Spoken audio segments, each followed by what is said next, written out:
Bonjour à tous. Bonjour à ce webinaire sur la facture électronique.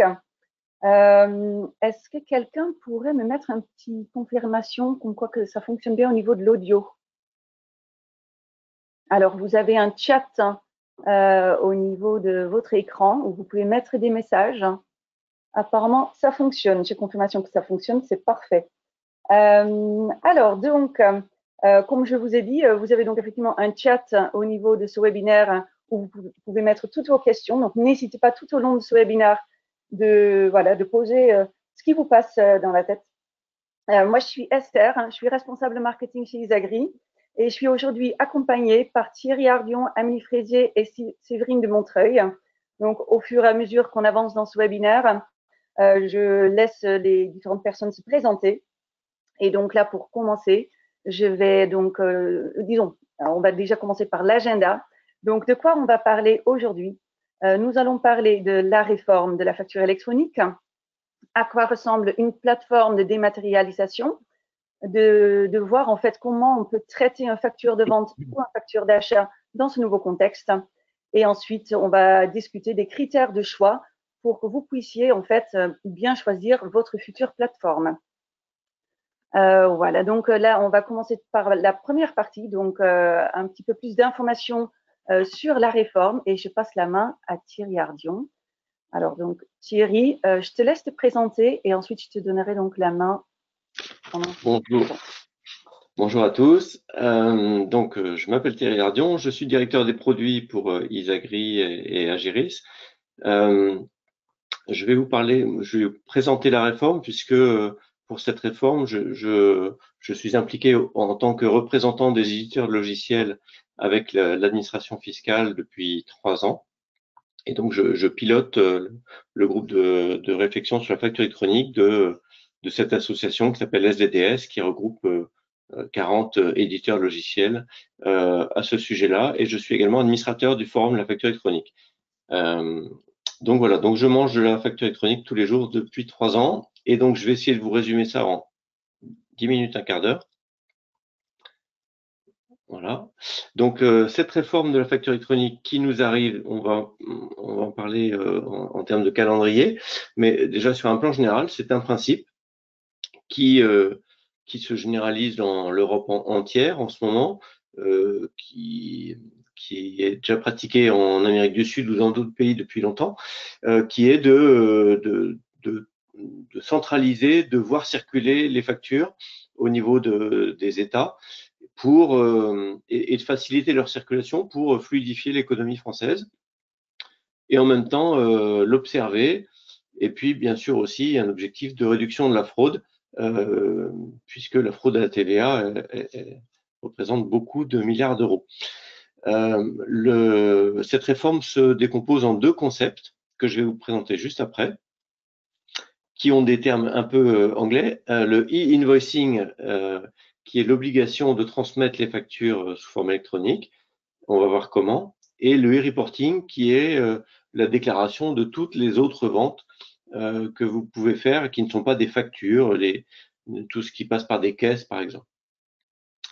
Et le troisième élément, c'est qu'il y a 3 calendriers euh, qui vont se cumuler parce que la réforme ne démarre pas exactement de la même manière pour toutes les entreprises. Et il y a une distinction entre les grandes entreprises qui vont démarrer dès le 1er juillet 2024, les entreprises de taille intermédiaire, donc c'est les 255 000 salariés qui vont démarrer au 1er janvier 2025 pour l'émission de factures par voie électronique, et puis toutes les autres, dont vous, probablement, qui êtes ici connectés, à partir de janvier 2026. Mais comme les grandes entreprises auront l'obligation d'émettre dès juillet 2024, vous serez concernés tous, toutes, en réception dès le 1er juillet 2024. Donc voilà, on y reviendra tout à l'heure. Donc, qu'est-ce que le e-invoicing? Le invoicing, d'abord, c'est bien sûr l'obligation de générer des factures dans un format électronique. Une facture électronique, c'est pas simplement un fichier Word ou même un PDF. C'est un format de facture qui contient des données sous une forme qu'un ordinateur peut traiter, reconnaître facilement. Donc, il y a différents formats qui sont proposés dans cette réforme. Il y a 3 formats qui s'appellent FactureX, UBL et C2I, qui seront reconnus par toutes les plateformes dont je vais parler. Le deuxième élément qui dépasse un peu le cadre d'un format, c'est que le e-invoicing, c'est aussi la manière de faire circuler les factures qui vous sera imposée. Je vais prendre l'exemple d'une entreprise A, l'émetteur d'une facture, qui veut envoyer une facture à une entreprise B. Eh bien, avec cette réforme, j'ai plus la main. J'arrive plus à faire défiler les factures, Esther, les diapos.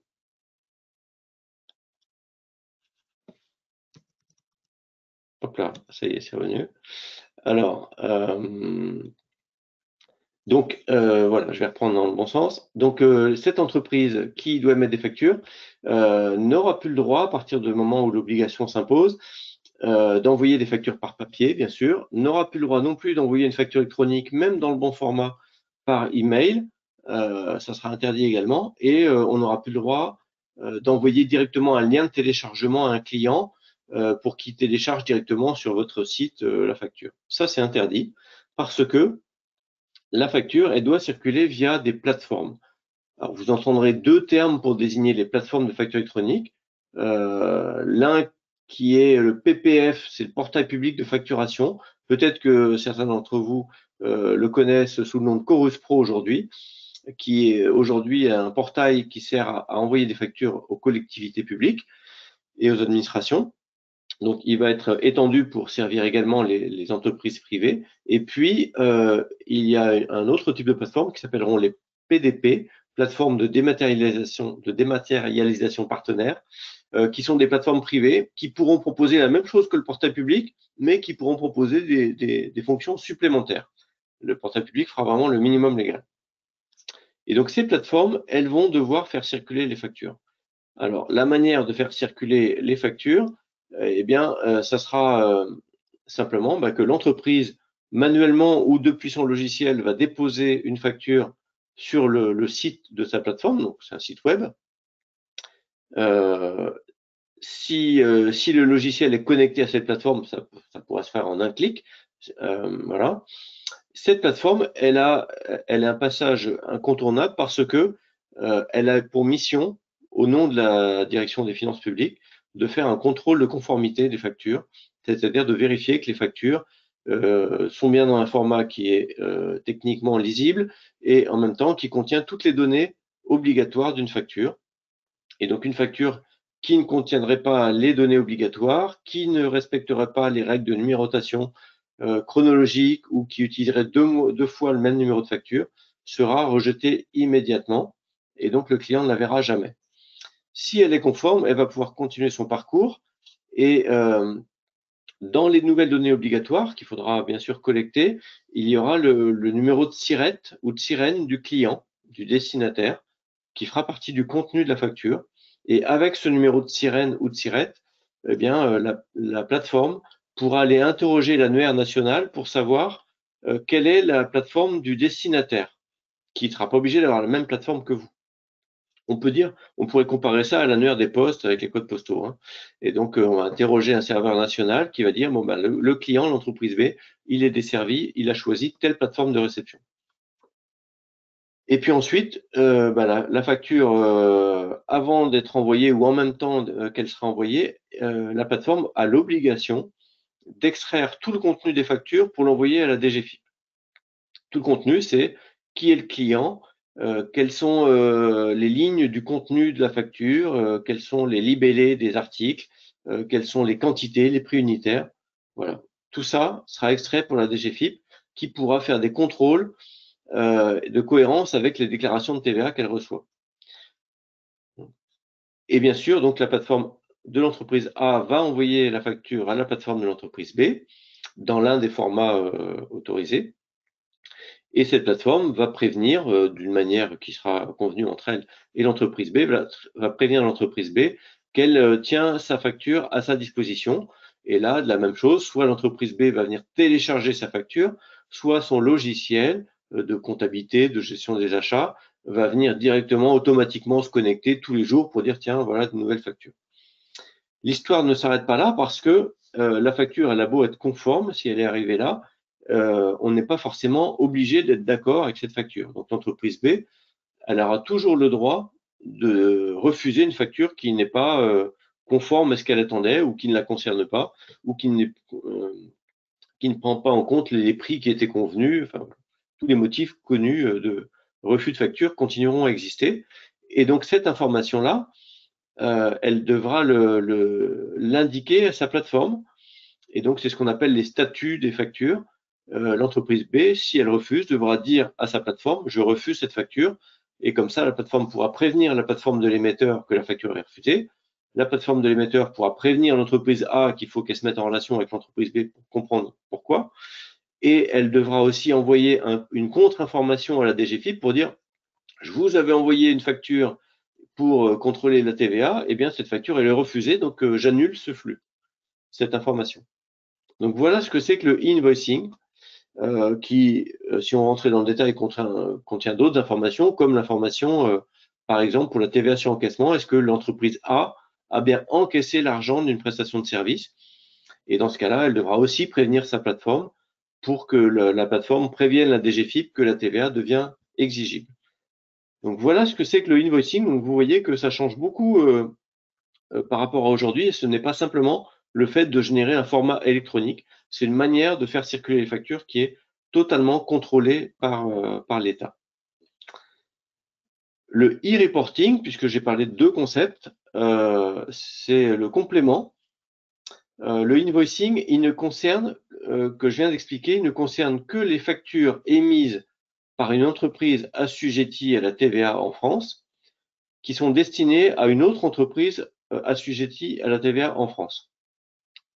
Donc tout le reste, c'est le e-reporting, c'est-à-dire que si mon entreprise, elle fait des factures à une entreprise hors de France, en Europe ou à l'étranger, peu importe, si elle fait des factures à des particuliers, j'ai bien dit des factures à des particuliers, si elle a un système de caisse, un terminal point de vente qui fait des tickets de caisse à des particuliers, et même si elle a un carnet à souche pour faire des ventes à des particuliers sur des tickets manuscrits, ça sera toujours autorisé pour les ventes à des particuliers. La seule différence, c'est que toutes ces ventes-là, il va falloir les cumuler, en faire un espèce de gros aide de caisse qui va être transmis à la plateforme de facture électronique. Et cette synthèse, on va dire, des totaux par type de TVA ou par type d'encaissement et par type d'encaissement, il faudra l'envoyer à la DGFiP assez régulièrement. Pour quelqu'un qui est en régime de TVA normal, ça sera tous les 10 jours avant le 20 du mois pour les ventes du 1 au 10, avant le 30 du mois pour les ventes du 11 au 20, etc. Pour les gens qui sont en régime simplifié de TVA, ça sera tous les mois.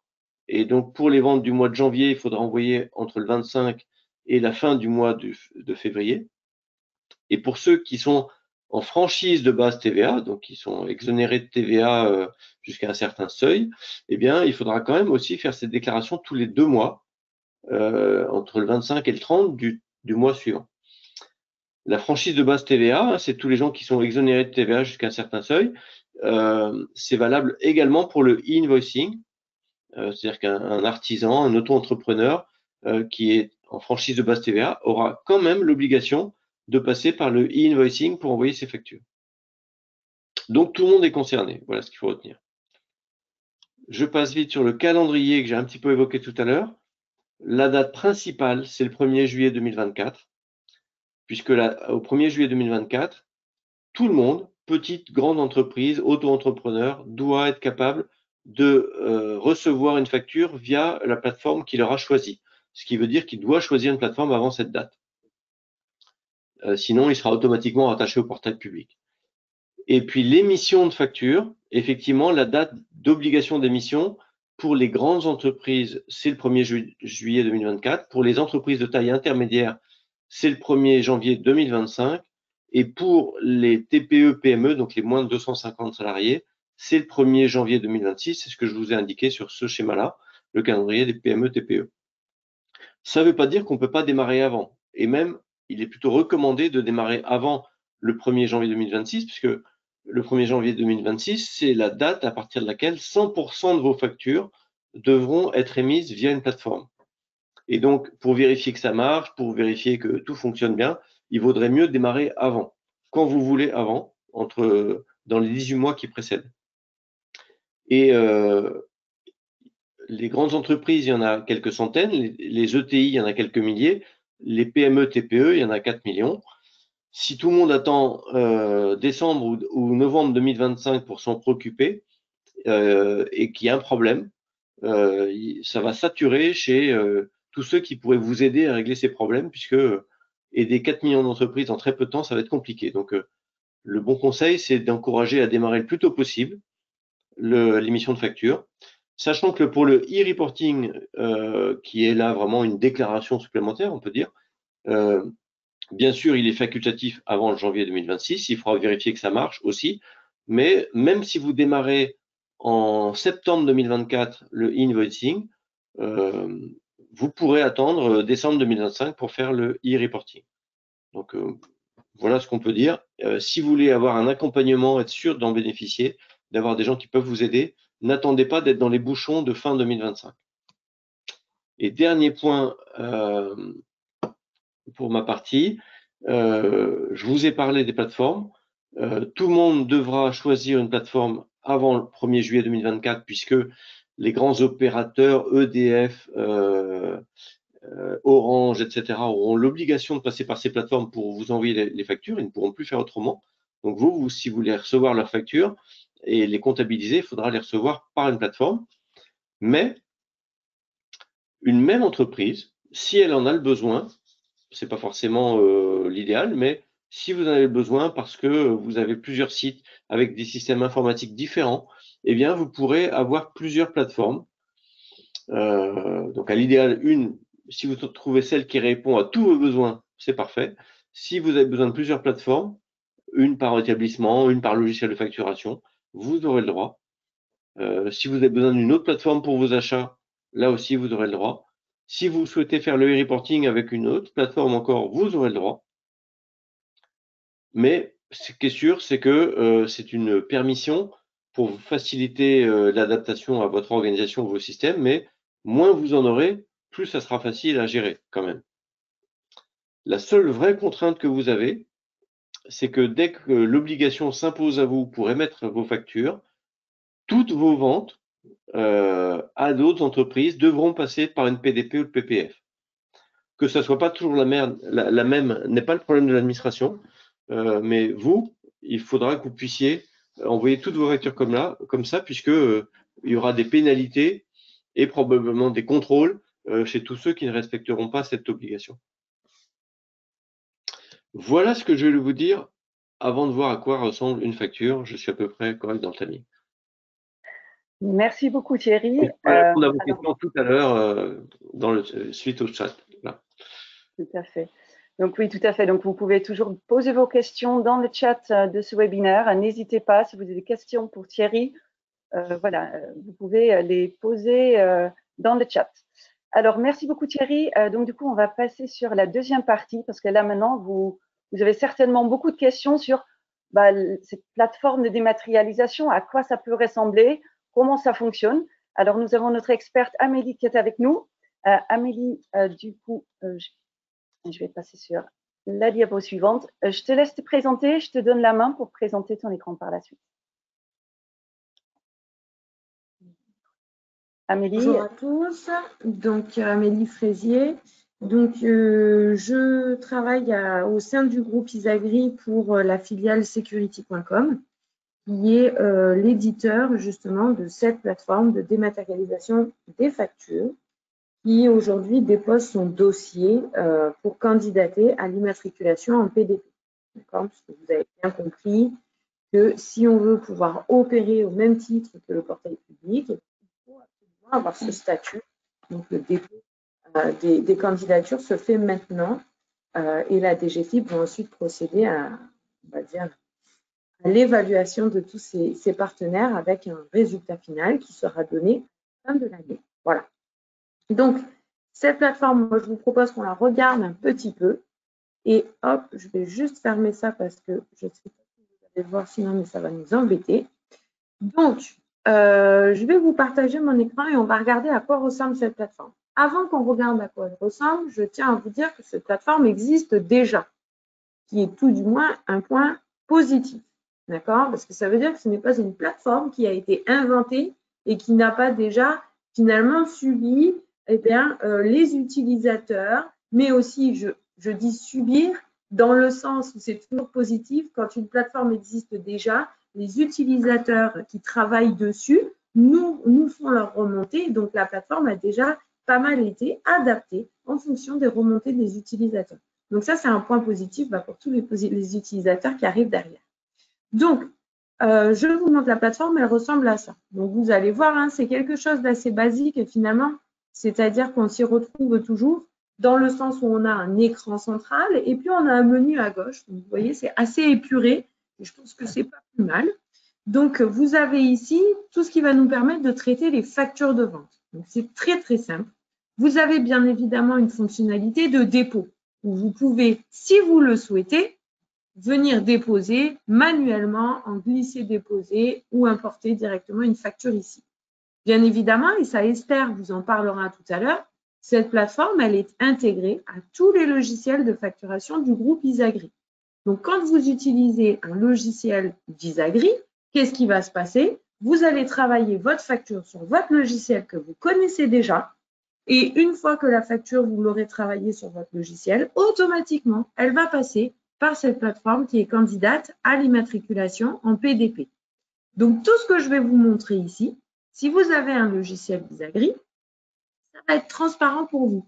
Vous aurez accès à cette interface, si vous le souhaitez, pour faire plutôt du pilotage et du suivi.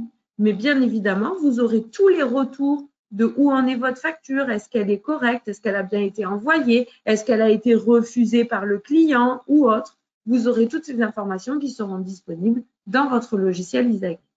Mais on tenait à vous le montrer aujourd'hui pour que vous voyez un petit peu quel est le chemin par lequel va passer votre facture dématérialisée. Donc finalement, quand on a une facture qui est travaillée dans le logiciel Isagri, ce que l'on va voir ici dans cet écran de suivi, eh bien tout simplement, ce sont les étapes, vous les avez ici, par lesquelles la facture va passer. Et tout ceci, c'est très très simple. La facture, elle est importée entre le logiciel Isagri et la future PDP. Hop, il y a une importation qui est faite. Si à ce moment-là, dans cette connexion, il y a un problème, on va avoir une erreur qui va être remontée et qui va nous dire l'erreur a été détectée au niveau de l'importation, ce qui facilite derrière les corrections. Ensuite, une fois que la facture est importée, nous allons la préparer. Pourquoi? Parce qu'en fait, il faut savoir que quand on parle de facture de vente, eh bien souvent, on ne traite pas les factures de manière unitaire.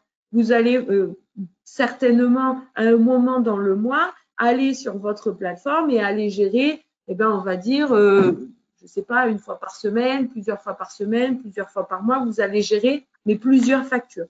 Donc, les factures vont être souvent déposées par lot, c'est-à-dire dans une importation, on a X factures.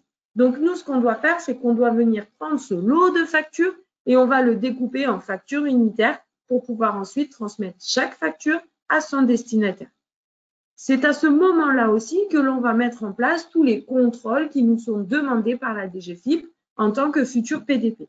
Donc, on va venir contrôler que le format est correct, que la facture contient bien toutes les données obligatoires que la DGFiP nous demande, etc.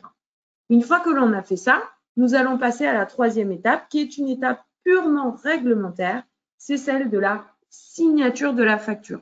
Cette signature, vous n'avez rien à faire. Tout ça, c'est automatique. Vous n'avez aucune gestion manuelle à faire sur ce traitement. La signature permet quoi? Nous allons apposer, ce n'est pas une signataire comme si moi, j'avais signé moi, Amélie, sur une facture. C'est plutôt comme le tampon d'une entreprise, ce qu'on appelle un cachet électronique. Ça permet de rendre la facture recevable d'un point de vue fiscal. Voilà, c'est tout simplement du réglementaire. Ça vous délaisse, finalement, ça vous évite de devoir présenter, dans le cas d'un contrôle fiscal, ça vous évite de devoir présenter la piste d'audit fiable, c'est-à-dire tous les documents qui amènent à la génération d'une facture. Donc, c'est beaucoup plus simple pour vous parce que comme ça, vous vous délestez quelque part de cette obligation de présenter le corpus documentaire qui va autour d'une facture. Donc ça, c'est du réglementaire, c'est automatique et ça vous permet, vous, d'être plus serein en cas de contrôle. Et puis, une fois que l'on a fait ça, c'est à ce moment-là qu'on va créer le format obligatoire. Donc, sur la facture de vente, nous enverrons les factures dans le format Facturix, qui permet d'avoir un lisible PDF, donc lisible à l'œil nu, mais aussi les données que nous devons transmettre au destinataire, mais aussi à l'administration fiscale. Et c'est à ce moment-là que nous allons prendre en compte la distribution. La distribution qui se fera, vous l'avez bien compris, en tant que futur PDP. On ira consulter l'annuaire du portail public, on va aller regarder le destinataire de la facture et on va aller voir quelle est la plateforme que le destinataire de la facture a choisie pour recevoir ses factures. Et en fonction de la plateforme, nous enverrons la facture à cette plateforme. Qu'est-ce qu'il en sera quand vous aurez des clients particuliers, puisque c'est votre cas, j'ai vu, il me semble, une question passer dans le chat.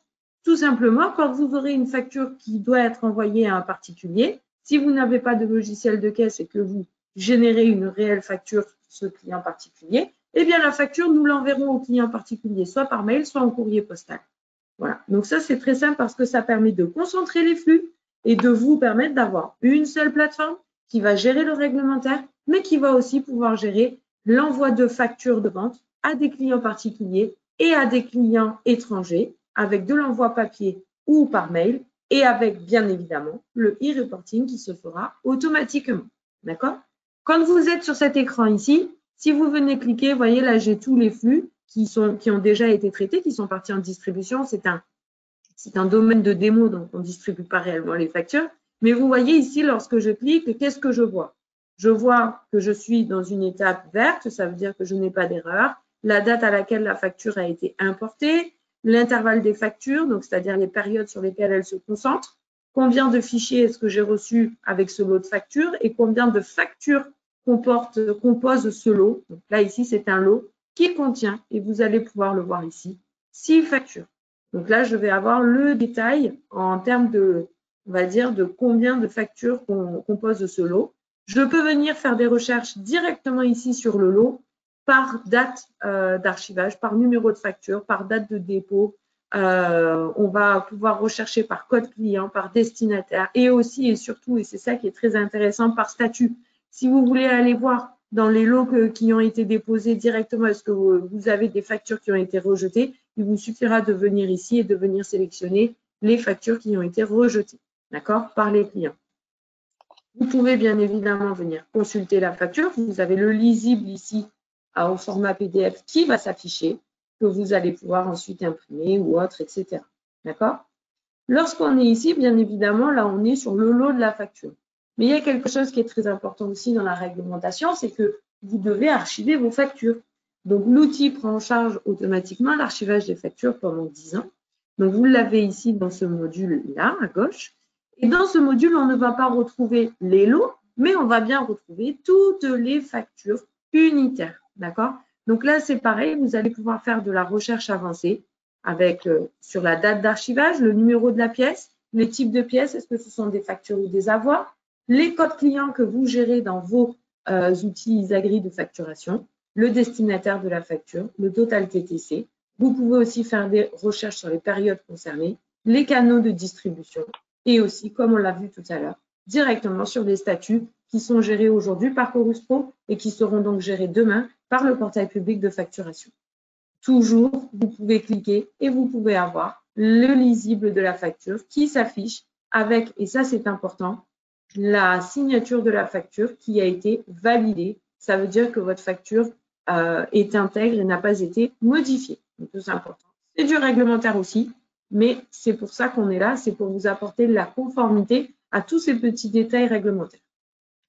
Voilà pour la facture de vente. Je me permets de passer à la facture d'achat. Donc, moi, je l'ai sur 2 petits carrés différents ici, mais vous aurez tout. En fait, vous aurez facture d'achat et facture de vente dessous. La facture d'achat, comment ça fonctionne? Ça fonctionne d'une manière très simple. Comme la plateforme Isagri, donc la plateforme ici du groupe Isagri, elle va devenir une PDP, eh bien, les factures que vous allez recevoir de fournisseurs français, vous les recevrez directement dedans. Vous n'aurez rien à faire. Que va faire la plateforme? Elle va recevoir les factures et elle va transmettre les données directement à vos logiciels, donc notamment à Mi-Compta. Esther vous en parlera juste après. Ce qu'il faudra faire ici, c'est, vous le savez, quand vous recevez une facture d'achat, la facture, vous allez, vous, en tant qu'entité, en tant qu'entreprise, la valider ou la refuser. Vous la validez parce que vous avez bien vérifié que la facture correspond à la commande que vous aviez passée et vous pourriez la refuser parce que, par exemple, la facture ne correspond pas à la commande que vous avez passée. Donc, à ce moment-là, c'est ici que vous allez pouvoir faire cette vérification. Vous avez, voyez, ici, nous avons des flux qui ont déjà été traités de factures entrantes et ici, nous avons une facture qui est en vérification. Donc, je vais venir sur mon volet vérification. J'ai ma facture. Je clique dessus. Je vais pouvoir avoir le lisible de la facture que vous avez ici avec les annexes potentielles qui ont été envoyées avec la facture. Et vous avez ici les données parce vous allez avoir le cas, par exemple, si vous recevez des factures de fournisseurs étrangers ou ces fournisseurs étrangers, eux, n'ont pas envoyé des factures via des plateformes comme on va avoir en France. Donc, ils vont continuer à vous envoyer des factures, par exemple, eh bien, soit en papier, soit en mail. Dans ce cas-là, on va aussi recevoir directement ces factures via un mail qui vous sera dédié, automatique, où vous pourrez les déposer manuellement, et on va extraire les données qui sont nécessaires ensuite à la comptabilité pour mettre en place ce que Esther va vous expliquer ensuite, mais aussi pour faire le e-reporting, parce que vous aurez l'obligation d'aller déclarer ces factures. Donc, vous avez ici, vous voyez, les données que l'on peut extraire d'un format PDF automatiquement. Donc ici, vous voyez, on était sur la vérification et j'ai bien 3 options qui s'offrent à moi. Hein. Vous avez vu, c'est très simple. Je peux mettre en litige la facture, je peux l'approuver, donc la valider, ou bien la refuser. D'accord. J'ai ici la traçabilité qui me permet de voir que j'ai bien reçu en fait toutes les actions qui ont été menées sur la facture. J'ai bien reçu la facture, la solution a extrait les données dessus, elle a été mise à disposition et là je vois que ah bah tiens, j'ai un utilisateur, j'ai Amélie qui a mis en litige la facture. Qu'est-ce que c'est? Et mettons que je ne veuille pas valider tout de suite cette facture. Je vais pouvoir la mettre en litige. C'est très simple. Je clique ici. On me demande de mettre un commentaire privé qui ne sera visible que par les utilisateurs donc de mon entreprise qui vont sur cette plateforme. Je vais mettre il y a une erreur sur les quantités. Et en fait, ils m'ont facturé beaucoup plus que ce que je n'ai reçu. Je vais contacter le fournisseur. Je vais dire que le fournisseur, c'est également moi. Et je vais lui dire erreur, pareil, sur les quantités. Une fois que j'ai fait ça, je confirme. Et là, en fait, automatiquement, le message que j'ai écrit pour le fournisseur va lui être envoyé par mail. Donc, je vous propose qu'on le voit. Hop, vous voyez, à ce même moment, le fournisseur a reçu un mail. Vous venez de recevoir un message concernant la facture numéro tant que vous avez émise tel jour.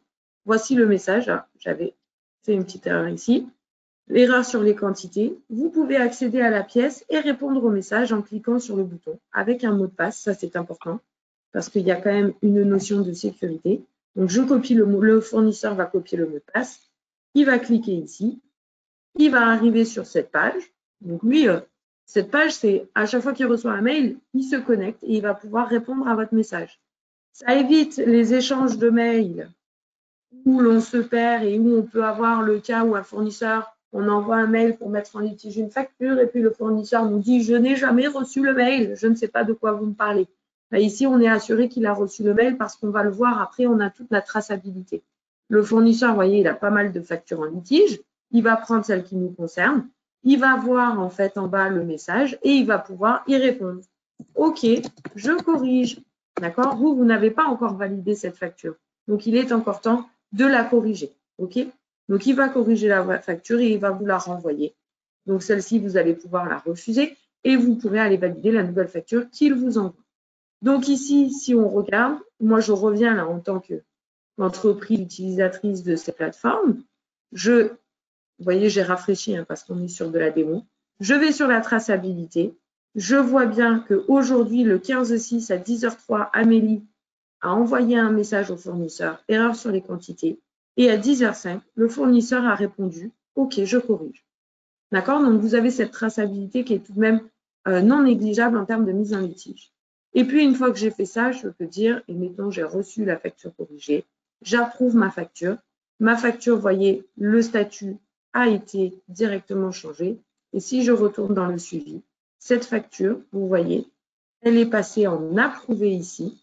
Et donc, pour qu'elle aille dans l'archivage et qu'elle soit totalement traitée, je vais venir confirmer le statut. Clac. Et là, c'est bon, je ne peux plus revenir sur la facture. D'accord? Je ne peux plus revenir, on va dire, sur son approbation ou sur son refus.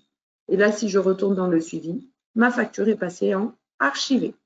Vous voyez ici que dans les archives, j'ai des archives en vert pour les factures qui ont été approuvées et j'ai des archives en rouge pour les factures qui ont été refusées. Parce qu'on archive autant les factures qui ont été approuvées que les factures qui ont été refusées. Et nous allons toutes les retrouver dans notre module archive que nous avons ici. Pareil, vous pouvez toujours faire de la recherche avancée par statut et autres, d'accord?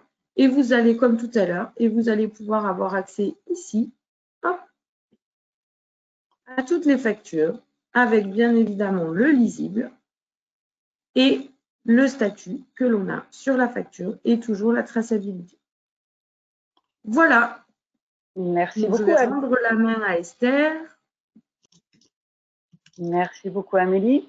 Alors, hop, du coup, c'est parti. Hop, je remets la présentation. La présentation qui est là.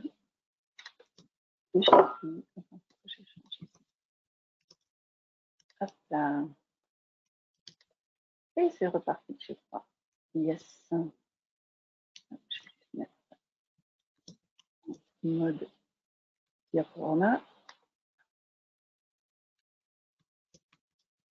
Excellent.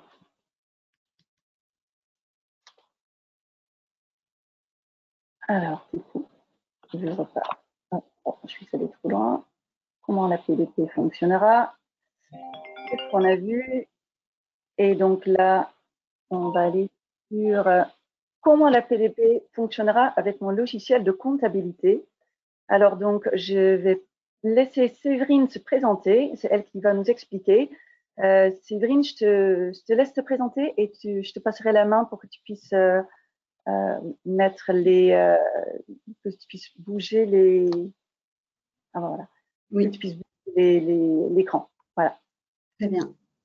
Oui, donc Séverine de Montreuil. Donc je suis chargée de conception.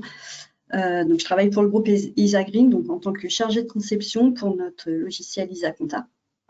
Donc, et je vais vous montrer un petit peu les liens qu'il va y avoir entre vos factures d'achat qui vont arriver dans votre plateforme, comme vous l'a montré Amélie, et les liens avec Isacompta.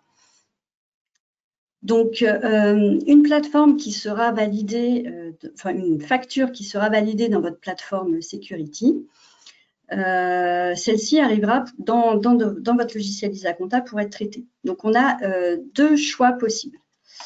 Alors, je n'ai pas la main Esther pour cliquer.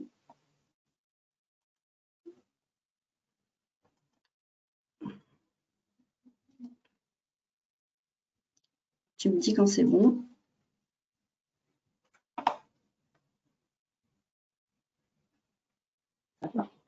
Hop, c'est parti. Normalement, est-ce que tu peux toucher est-ce que tu peux bouger? Ah. Ouais, c'est pour ça. Ok. Donc, une facture qui aura été validée, comme vous l'a montré Amélie juste avant dans votre plateforme.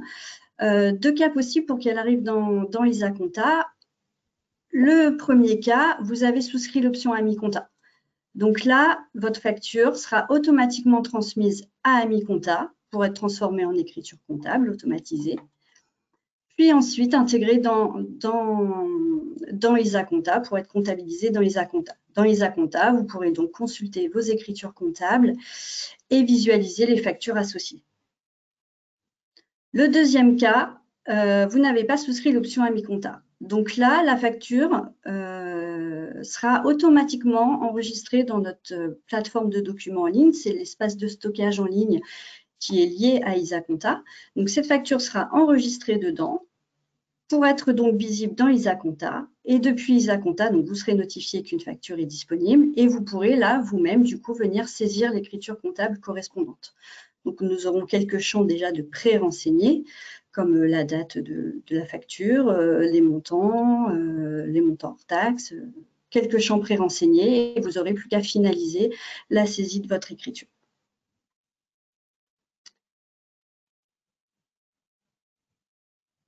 Donc là, pour le cas numéro 1, justement, là, on peut voir dans des imprécrans que la facture qui aura été validée dans Security sera forcément transmise à Amicompta si vous avez l'option. On voit bien que là, on a un utilisateur Security, enfin, c'est bien Security qui aura transmis la facture à Amicompta. Et donc, elle sera transformée en écriture comptable, hein, comme c'est le cas aujourd'hui. Et ensuite, vous voyez que dans Isacompta, on visualise. Par exemple, là, on a une capture de notre grand livre où je vais pouvoir visualiser mon écriture et même accéder à la facture correspondante. Notre cas numéro 2, donc là, vous n'aviez pas l'option Amicompta. Donc, cette facture va arriver directement dans Isacompta, enfin, dans la plateforme de documents en ligne pour être visible dans Isacompta. Donc, elle arrivera, vous aurez une bannette de documents où vous pourrez visualiser tous les documents qui sont arrivés. Et vous pourrez du coup saisir votre facture directement dans Isacompta. Donc là, on voit dans une capture que j'ai ma facture dans ma bannette de documents sur le côté et je peux saisir mon écriture correspondante à côté. Voilà un peu pour le traitement des factures d'achat qui arriveront dans Isacompta.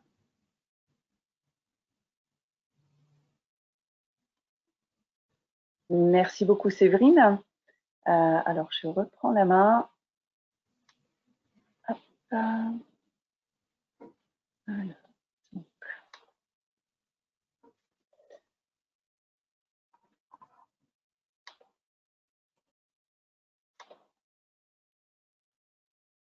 Voilà. Alors, comment effectivement ça fonctionne également pour les factures de vente. Donc là, on vient de voir les factures d'achat. Il y a bien sûr aussi la facture de vente. Alors, on va regarder une petite vidéo qui va vous montrer vraiment très, très rapidement que c'est vraiment un simple clic pour envoyer les factures de vente vers une plateforme.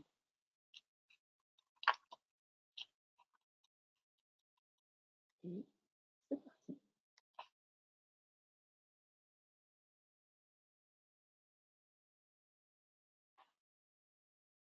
Voilà, donc vous voyez le logiciel Isavigne ou Isafact qui génère donc des factures. Et avec un clic droit, vous envoyez donc la facture que vous avez choisi d'émettre et d'envoyer vers la plateforme. Voilà, donc vous faites un clic droit et ça arrive sur la plateforme. Et ensuite, on voit la plateforme comme Amélie nous a présenté tout à l'heure.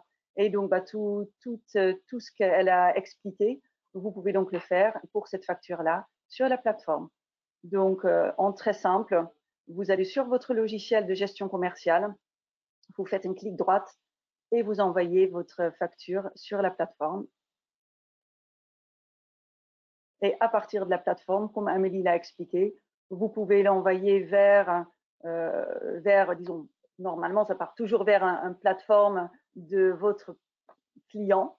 Par contre, si vous souhaitez quand même les mettre également par courrier ou par email, parce que c'est un client à l'export ou un client particulier, vous pouvez toujours également le faire par différents billets, différents canaux de distribution. Voilà. Donc, une toute petite vidéo. On va passer à la suite. Donc, alors, je partage mon écran. Hop. Et c'est reparti. Yes. Voilà, donc, voilà. Comment choisir votre plateforme? Alors, les bonnes questions à vous poser.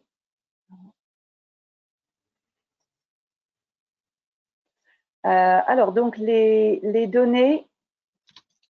Pardon, je vais déplacer un écran pour que je vois bien mon propre écran.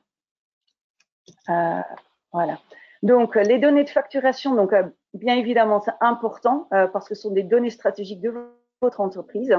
Et donc, la plateforme que vous allez choisir va être en mesure de garantir, bien sûr, la sécurité de ces données. Donc, en fait, vous pouvez vous poser 3 questions importantes sur le volet technique. Déjà, en travaillant avec cette plateforme, qui pourra utiliser mes données et pourquoi faire? Donc, voilà, il faut bien choisir une plateforme de confiance. Quel est le niveau de contrôle effectué sur les données transmises?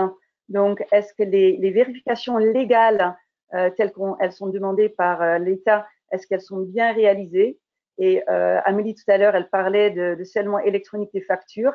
Est-ce que ce scellement est bien inclus? Parce que c'est un point important de pouvoir effectivement prouver que les factures ne sont pas altérables. Est-ce que l'archivage est inclus dans la plateforme? Pareil comme Amélie l'a présenté tout à l'heure, l'archivage à valeur probatoire est très importante. Et donc, si ce n'est pas inclus sur votre plateforme, vous serez obligé de gérer votre archivage séparément, ce qui n'est peut-être pas très efficace. Donc, c'est un choix important.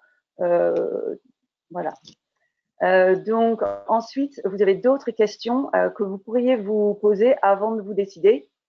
Bien sûr, émettre et recevoir des factures, c'est votre travail au quotidien. Alors, pour que ce soit le plus simple, le choix se fait pour une plateforme qui sera le plus adaptée à votre fonctionnement. Donc, c'est important de voir par rapport à votre organisation d'entreprise si la plateforme y répond bien. Donc, voilà, déjà par rapport au nombre de factures que vous émettez, des factures de vente, et le typologie de clients que vous avez, si ce sont des particuliers français, des professionnels, voilà, des entreprises françaises, des professionnels dans l'Union européenne ou des collectivités publiques. Voilà, donc en fonction du profil de vos clients et le nombre de factures que vous émettez, vous pouvez effectivement choisir la plateforme qui est le plus adaptée à votre activité. Alors ensuite, comment vous émettez effectivement vos factures? Aujourd'hui, est-ce que vous utilisez un logiciel de gestion commerciale? Est-ce que vous le faites à partir de Word ou Excel? Est-ce que vous avez des spécificités avec peut-être de l'émission par EDI? Donc, pareil, en fonction de la façon comment vous émettez aujourd'hui vos factures, en fait, il faut choisir en fait la PDP qui va vous permettre de le faire le plus simplement.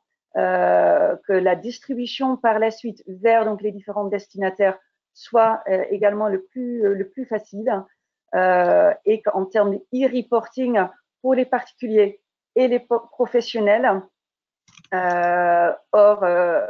qui sont dans l'Union européenne, les e-reporting, voilà, que ce soit le plus simple pour vous pour déposer en fait ces e-reporting sur la plateforme de votre choix. Et ensuite, effectivement, le suivi des statuts des factures, comme Amélie vous l'a montré. Donc, troisième question que vous pourriez vous poser par rapport aux factures de vente, c'est déjà qui fait le travail? Est-ce que c'est vous qui émettez les factures? Est-ce que c'est un tiers? Est-ce que c'est vous qui validez les factures qui sont émises? Est-ce que c'est une tiers? Est-ce que vous suivez vous-même vos créances clients? Est-ce que vous les relancez si besoin? Ou est-ce que c'est un tiers? Donc là aussi, en fonction des droits que vous souhaitez attribuer aux différentes personnes qui interviennent, voilà, il faut voir si la plateforme vous permet de donner des droits aux différents intervenants. Et ensuite, bien sûr, pour les factures d'achat, côté fournisseur, donc effectivement, il faudra se poser les mêmes questions. Qui sont mes fournisseurs? Combien j'en ai? Combien de factures d'achat je reçois par an? Qui va payer mes factures d'achat? Est-ce que c'est moi? Est-ce que c'est un tiers? Comment en fait ces factures d'achat rentrent dans ma comptabilité? Est-ce que c'est moi qui le fais? Est-ce que c'est un tiers? Ai-je besoin d'exploiter les données justement détaillées qui sont dans les lignes de ma facture? Et donc, comment on traite en fait les échéances des fournisseurs s'il y a un problème. Voilà, donc pour ces choix-là, en fait, pareil, posez-vous bien la question, quelle est la plateforme la plus appropriée pour que ça soit le plus simple pour vous à l'avenir. Donc, très court, voilà, donc il faut que votre plateforme réponde à votre besoin de métier. à votre expérience, que ce soit en émission ou en réception de factures, par rapport à vos profils de clients, des particuliers, des professionnels, des collectivités, l'export. Et donc, effectivement, voilà, que tout ça soit bien adapté pour que ça fonctionne le plus simplement. Donc, voilà, on a vu beaucoup de choses. On est allé déjà assez loin sur la présentation de la plateforme. Par contre, il y a des web démos qui vont être organisées au mois de juillet, le 11 et le 18 juillet. N'hésitez pas à vous inscrire à ces web démos. Vous allez recevoir des invitations. Et là, en fait, on va aller encore plus loin pour vous montrer en fait comment fonctionne la plateforme d'Isagri avec Isaconta, avec Isafact et Isavigne, et qu'est-ce qu'on peut vous proposer donc effectivement sous peu en termes d'utilisation d'une solution pour répondre à cette réforme. Voilà, donc ces web démos seront animées par des experts. Et donc, je vous remercie. On va passer aux questions-réponses. Je crois qu'il n'y a pas beaucoup de temps, mais on va quand même prendre un certain nombre de questions. Si jamais on n'a pas la possibilité de répondre à toutes vos questions, vous allez pouvoir télécharger un livre blanc sur notre site internet sous la facture électronique. Donc, n'hésitez pas d'aller sur notre site internet et de télécharger le livre blanc pour plus d'informations. Alors, en termes de questions, hop, je vais voir qu'est-ce qui est arrivé. Il y a beaucoup de questions, donc je pense qu'on n'aura pas le temps. On fera peut-être des réponses écrites, je ne sais pas Esther, parce qu'il y a des questions très intéressantes. On a déjà commencé à répondre à certaines avec Thierry, mais bon, c'est vrai qu'il y a beaucoup de questions. D'accord. On aura certainement un retour plutôt par écrit. D'accord, très bien. Par contre, donc, je vais quand même poser le temps qu'il nous reste quelques questions. Alors, j'ai une question. Bonjour. Là, en conclusion, les logiciels de facturation Isagri ne pourront pas générer de factures au format socle, facture X1, C2I ou UBL, mais fournira un lisible et des métadonnées à security. Quid du cas où nous devons utiliser un autre PDP? Les logiciels ISA prévoient d'automatiser la mise à disposition des métadonnées et des lisibles. C'est une longue question. Alors, c'est une question intéressante parce qu'effectivement, Thierry vous a dit au début que vous pouvez utiliser plusieurs PDP et vous avez le choix d'utiliser la PDP qui pour vous représente une opportunité ou qui du moins répond le plus à vos besoins. Dans le cas où vous ne choisiriez pas la PDP du groupe Isagri, il faut savoir que le lisible, c'est la PDP qui a l'obligation de fournir des lisibles. Donc, dans le choix où vous ne choisiriez pas, dans le cas où vous ne choisiriez pas la PDP du groupe Isagri, bien tout simplement, vous allez la plateforme que vous allez choisir se mettra en relation avec Isagri pour dire ben voilà, ok, moi je sais traiter tel format d'entrée, c'est pas de l'XML, du C2I, du CSV avec un PDF, vous voyez. Donc il faut voir quelles sont les capacités de traitement de format d'entrée de la PDP que vous allez choisir. Et puis, Isagri, à ce moment-là, certainement vous dira, OK, ben moi, je peux te fournir un PDF simple avec un format structuré ou je peux te fournir directement un XML ou autre. Et la connexion devra se faire. Amélie, je peux compléter, enfin, tel que c'est indiqué, si je lis bien la bonne question, les logiciels de facturation ne pourront pas générer des factures au format socle, si. Donc, si, bien sûr. Nos logiciels, on a choisi, nous, de générer pour toute la gamme Isagri des factures au format facture X. Des factures X.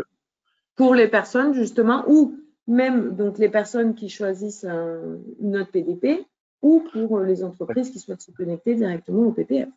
Donc, en conclusion, l'histoire de nos logiciels pourrait être transmis à n'importe quel PDP puisque on génère l'un des 3 formats obligatoires. Donc, ils seront forcément acceptés par tout le monde. La question qui se posera avec évoqué Amélie, c'est effectivement, est-ce qu'il existera un connecteur pour que notre logiciel le passe facilement à cette plateforme, si c'est pas la nôtre? On fait tout ce qu'il faut, nous, pour que ça soit fluide entre nos logiciels et notre plateforme. On ne peut pas s'engager à ce que ça soit fluide avec toutes les plateformes. Mais en tout cas, il y a des connexions qui vont se mettre en place avec certaines plateformes et certains éditeurs. Il n'y a pas vraiment de standard de communication, mais forcément, il y a des choses qui vont se faire. Nous, ce qu'on peut garantir, c'est de faire en sorte que dans nos logiciels, sur notre plateforme, ça, au moment où vous validez une facture, eh bien, sans que vous n'ayez rien de plus à faire, ça dépose directement sur la plateforme Security si c'est celle-là qui est choisie. Pour les autres, peut-être qu'il faudra dire je prends le fichier PDF, Factory, c'est un PDF un peu spécial, et je vais le télécharger sur ma plateforme. Au pire, ça sera ça. Voilà. Il y a une question. Je profite juste. Il y a juste une toute petite question que je pense qu'il faut répondre tout de suite, que j'ai vu passer plusieurs fois. Quelle sera la PDP d'Isagri? Donc, c'est la plateforme qu'on vous a montrée aujourd'hui. Voilà. C'est la plateforme qui est éditée au sein du groupe Isagri, voilà. Donc la filiale Security. Voilà. Ça déjà, donc on va pas l'imposer, on va la proposer. Voilà, exactement.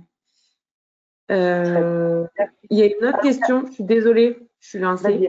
Mais du coup, après, comme ça c'est une autre question qu'il y a à avoir. Et Florence qui demande quand pourra-t-on utiliser la plateforme d'Isagri? Alors, peut-être Thierry ou Esther, si vous voulez. Alors, la plateforme d'Isagri, d'abord, alors j'ai répondu dans une question que l'immatriculation, le fait de s'affirmer PDP aujourd'hui, personne ne peut, personne, pas nous et personne d'autre non plus, peut dire aujourd'hui je suis PDP ou je serai PDP. On peut tous avoir l'intention, mais le service d'immatriculation des PDP est en cours d'installation là depuis le mois de mai. C'est vraiment tout frais, et il ne pourra pas publier une liste des PDP avant la fin d'année parce que il y a certaines choses qui ne sont pas possibles à faire pour être immatriculé avant la fin d'année. Mais donc la liste apparaîtra au dernier trimestre, on va dire. Donc en attendant, il y a des candidats PDP, on en fait partie. Et il y en a quelques dizaines sur le marché. Et donc cette plateforme qui est candidate, elle existe aujourd'hui. On est en train de mettre en place les packages de commercialisation qui seront essentiellement proposés à partir de la rentrée. Là, c'est Esther qui pourrait répondre, ou Camille. Mais en tout cas, la plateforme existe déjà. Et pour faire circuler des factures de la manière dont on peut le faire aujourd'hui, puisque le schéma que je vous ai présenté n'est pas en place aujourd'hui. Il n'y a pas la DGFIP qui est dans le système. Donc aujourd'hui, la seule manière d'envoyer des factures, c'est même si on les passe par une plateforme, c'est de les réimprimer sous forme papier pour les envoyer au destinataire, ce qui vous évite de le faire vous-même, ou c'est de les envoyer en pièce jointe d'un email, pour l'instant on a le droit, et il n'y a pas beaucoup d'autres manières de le faire, ou bien d'envoyer un lien de téléchargement au client, ça sera interdit, mais pour l'instant c'est aussi une des manières de le faire, et donc, ou faire de l'EDI, qui est quand même un cas un peu particulier. Mais donc aujourd'hui, la plateforme que vous a montré Amélie, elle est disponible, elle fonctionne comme ça, et on est en train d'expérimenter en ce moment les liens entre nos logiciels et cette plateforme pour que tout soit prêt d'ici la fin de l'année. Mais voilà, toutes les plateformes sont en travaux pour répondre au cahier des charges d'immatriculation des PDP. Je voudrais juste en profiter pour répondre à une question à laquelle je n'ai pas répondu par écrit, qui a été posée à 9h51 par Patricia Drapier. C'était la réception des factures via une plateforme est obligatoire à compter de juillet 2024, mais si l'émetteur ne l'émet pas via la plateforme car il attend janvier 2026, comment récupérer la facture? Si l'émetteur il a le droit d'envoyer une facture par email ou par courrier papier parce qu'il a l'obligation qu'en janvier 2026, eh bien, il a le droit d'envoyer sa facture comme ça, et donc vous allez la recevoir par papier ou en pièce jointe d'un email. En fait, à partir de juillet 2024, vous aurez l'obligation de recevoir les factures via les plateformes venant de ceux qui auront l'obligation de faire comme ça. Et puis pour ceux qui n'ont pas encore l'obligation, vous allez recevoir comme aujourd'hui. Donc vous allez avoir une période de 18 mois pendant laquelle vous aurez un peu des deux. De plus en plus de factures qui arriveront par les plateformes. Parce que les grandes entreprises françaises, c'est déjà à peu près la moitié des factures françaises. Hein. Les ETI vont en rajouter pas mal à partir de janvier 2025. Et donc, effectivement, le nombre de factures que vous recevrez par courrier papier, pièce jointe d'email ou lien de téléchargement va diminuer progressivement au cours de l'année 2025. Et normalement, il n'y en aura plus, à part les factures qui arrivent de l'étranger, il n'y en a plus qui arriveront à partir de janvier 2026. Donc, effectivement, il y aura une phase de transition de 18 mois où on aura un peu des deux. Très bien, merci Thierry. Alors, donc, on est arrivé à la fin de notre heure de webinaire. Il y a effectivement beaucoup de questions. Alors, ce que je propose, c'est effectivement déjà, vous pouvez télécharger le livre blanc sur notre site internet. Nous avons de toute façon vos inscriptions. Vous allez recevoir d'autres informations de notre part pour vous donner plein d'informations dans les prochaines semaines autour de ce sujet qui est important. Et vous allez donc pouvoir vous inscrire donc au webinaire. Là, pour cela, vous allez recevoir également des invitations donc au webinaire où on va pouvoir également répondre à d'autres questions. Donc, je vous remercie pour votre attention et puis nous allons revenir donc vers vous très prochainement pour de nouvelles informations. À bientôt et puis je vous souhaite une très bonne journée. Au revoir. Au revoir.